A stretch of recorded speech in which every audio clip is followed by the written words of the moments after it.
Whoa, Amy, what are those? What is that? That is my face. What is this? That's a Rubik's Cube. We should solve it. But how do you solve a Rubik's Cube? I'm pretty sure that you use algorithms. What does that mean? Yeah, Avery, we don't speak computer programming language. An algorithm is basically like a formula to solve a problem. I give up. I don't know what I'm doing. Let me try. Alright, my turn. You try, Emily. Let's see if Oinkers can solve it.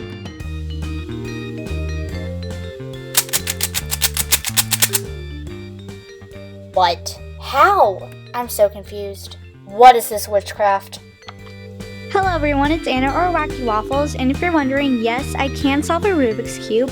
So right here I have my cube and I'm going to scramble it.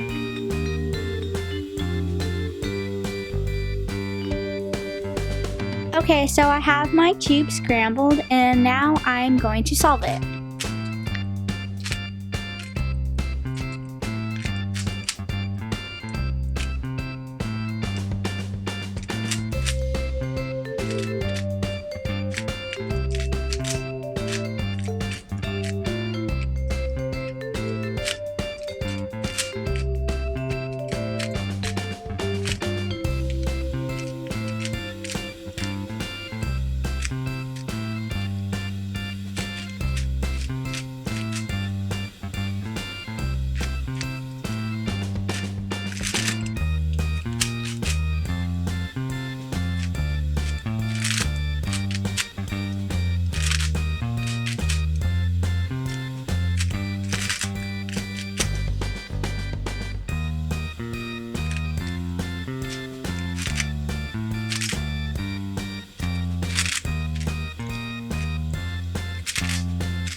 Okay, and there you go. I have my Rubik's Cube solved. This is WackyWafflez, and goodbye!